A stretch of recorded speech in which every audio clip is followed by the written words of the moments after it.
नमस्कार, futures and option इस course के थर्ड लेक्चर में आपका स्वागत है। पिछले लेक्चर में हमने फॉरवर्ड कॉन्ट्रैक्ट्स के बारे में देखा कि फॉरवर्ड कॉन्ट्रैक्ट्स कैसे काम करते हैं और कैसे आप उनका इस्तेमाल कर सकते हो। लेकिन उसमें एक बड़ी दिक्कत जो हमें आ रही थी वो होती है डिफॉल्ट रिस्क की, कि अगर सामने वाली पार्टी डिफॉल्ट करे तो क्या। और इस प्रॉब्लम का सोल्यूशन फ्यूचर्स ने निकाला है। तो फ्यूचर्स फॉरवर्ड का नेक्स्ट वर्जन है। तो फ्यूचर्स ने डिफॉल्ट रिस्क के प्रॉब्लम को कैसे सॉल्व किया, वो उन्होंने सॉल्व किया रेगुलेशन और एक्सचेंज से। जैसे कि हमने देखा कि फॉरवर्ड कॉन्ट्रैक्ट में जो कॉन्ट्रैक्ट होता है वो डायरेक्टली दो पार्टीज के बीच में होता है, लेकिन फ्यूचर्स में कॉन्ट्रैक्ट सीधे दो पार्टी के बीच में होता, बीच में एक्सचेंज आता है और एक्सचेंज एक मीडिएटर का रोल निभाता है। और उसके साथ ही वो आपको डिफॉल्ट रिस्क से छुटकारा भी दिलाता है कि अगर आप किसी फ्यूचर में इन्वेस्ट करते हो तो आपको इस डर की बिल्कुल भी जरूरत नहीं है कि सामने वाली पार्टी उस कॉन्ट्रैक्ट के दिन आपको पे करेगी या नहीं। ये सारी रिस्क एक्सचेंज खुद लेता है। फ्यूचर्स में जो भी कॉन्ट्रैक्ट्स होते हैं वो स्टॉक एक्सचेंज और कमोडिटी एक्सचेंज के जरिए होते हैं। तो चलो एक एग्जाम्पल की मदद से समझते हैं कि फ्यूचर्स कॉन्ट्रैक्ट कैसे काम करते हैं।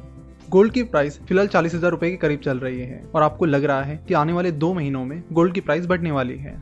इसलिए आप चाहते हो कि आने वाले टाइम में अगर गोल्ड की प्राइस बढ़ती है तो वो रिस्क मेरे ऊपर ना आए, और इसीलिए आप किसी से एक ऐसा कॉन्ट्रैक्ट करना चाहते हो जिससे 2 महीने बाद आपको वो 10 ग्राम गोल्ड 40,000 रुपए में ही मिले। तो पिछली बार आपने फॉरवर्ड कॉन्ट्रैक्ट किया था और उसमें रिस्क था कि सामने वाली पार्टी यानी जूलर आपको 10 ग्राम गोल्ड 40,000 रुपए में देगा या नहीं। लेकिन यहाँ पर जब आप फ्यूचर्स के जरिए कॉन्ट्रैक्ट कर रहे हो तो आपको इस रिस्क की जरूरत नहीं होती, क्योंकि गोल्ड कमोडिटी मार्केट में आता है। इसलिए आप कमोडिटी एक्सचेंज पर जाओगे और इस गोल्ड का फ्यूचर कॉन्ट्रैक्ट करोगे। तो आप तुरंत कमोडिटी मार्केट पे गए तो आपने 2 महीने बाद का 10 ग्राम गोल्ड का 40,000 रुपए का फ्यूचर कॉन्ट्रैक्ट खरीद लिया, जिसमें आपको 2 महीने बाद 10 ग्राम गोल्ड 40,000 रुपए में मिल जाएगा। पिछला कॉन्ट्रैक्ट यानी फॉरवर्ड कॉन्ट्रैक्ट सिर्फ 2 पार्टीज के बीच में था, इसलिए आपको किसी को फीस या कुछ पे करने की जरूरत नहीं पड़ी। लेकिन जब आप स्टॉक एक्सचेंज या कमोडिटी एक्सचेंज के जरिए फ्यूचर्स खरीदते हो यानी फ्यूचर्स कॉन्ट्रैक्ट करते हो तो आपको जो मीडिएटर होता है उसको कुछ फीस भी पे करनी होती है, जो कि वैसे बहुत ही निग्लिजिबल होती है। तो अगर 2 महीने बाद गोल्ड की प्राइस 41,000 रुपीज हो जाती है तो 1,000 रुपीज का प्रॉफिट आपके अकाउंट में ट्रांसफर हो जाएगा। फ्यूचर कॉन्ट्रैक्ट्स में ज्यादातर कैश सेटलमेंट होती है, यानी जो भी प्रॉफिट एंड लॉस होता है वो आपको पे करना होता है रादर देन उस पर्टिकुलर अंडरलाइंग एसेट के। चलो तो देखते हैं कि फॉरवर्ड कॉन्ट्रैक्ट और फ्यूचर कॉन्ट्रैक्ट्स में मेन डिफरेंसेस क्या होते हैं। फॉरवर्ड कॉन्ट्रैक्ट रेगुलेटेड नहीं होता है, यानी उसमें कोई भी रेगुलेशन या मीडिएटर नहीं होता, वो डायरेक्टली 2 पार्टीज के बीच में होता है। इसलिए अगर सामने वाली पार्टी डिफॉल्ट करती है तो उसका रिस्क आपको ही उठाना पड़ता है। वही फ्यूचर्स कॉन्ट्रैक्ट रेगुलेटेड होते हैं और डिफॉल्ट रिस्क की गारंटी एक्सचेंज लेता है, इसलिए आप पर डिफॉल्ट रिस्क आता ही नहीं। तो आप कह सकते हैं कि फ्यूचर्स में डिफॉल्ट रिस्क 0 रहता है। Forward contract completely customize contract होते हैं, यानी आप चाहे जैसा उन्हें कस्टमाइज कर सकते हो। जैसे कि हमने देखा कि जूलर और आप चाहे जैसा वो कॉन्ट्रैक्ट कर सकते हो। अगर आपको लगता है कि नहीं मुझे 10 ग्राम नहीं 5 ग्राम गोल्ड ही खरीदना है तो आप 5 ग्राम गोल्ड का भी फॉरवर्ड कॉन्ट्रैक्ट उनके साथ कर सकते हो।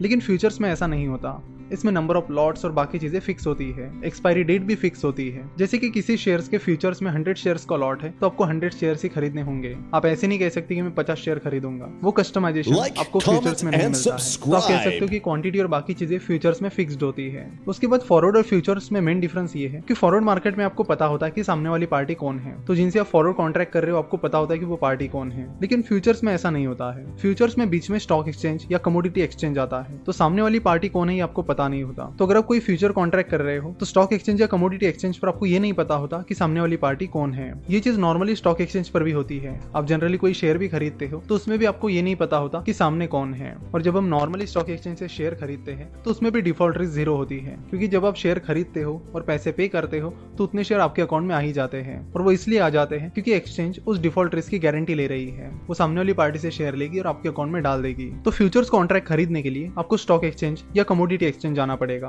मतलब एक्चुअल में जाने की जरूरत नहीं है। आप ऑनलाइन भी उनके जरिए खरीद सकते हो। स्टॉक एक्सचेंज में शेयर्स के फ्यूचर्स होते हैं, जैसे कि टीसीएस का शेयर है तो उसके फ्यूचर्स रहेंगे कि अगर आपको लगता है कि टीसीएस का शेयर 2 महीने बाद गिर सकता है तो आप किसी पर्टिकुलर प्राइस पर टीसीएस के फ्यूचर्स खरीद सकते हो और अपनी रिस्क को कम कर सकते हो। तो इस तरह शेयर्स के फ्यूचर्स कॉन्ट्रैक्ट स्टॉक एक्सचेंज पर मिलेंगे। वही जो कमोडिटीज होती है उनके फ्यूचर्स कॉन्ट्रैक्ट आपको कमोडिटी एक्सचेंज पर मिलेंगे। जैसे कि अगर आपको गोल्ड, सिल्वर या फिर आपको अदर कमोडिटीज जैसे कि शुगर, दाल एटसेट्रा इनके फ्यूचर्स खरीदने हैं तो वो आपको कमोडिटी एक्सचेंज पर मिलेंगे। इंडिया में MCX that is multi commodity exchange और NCDEX that is national commodity and derivatives exchange, ये 2 मेन कमोडिटी एक्सचेंजेस है।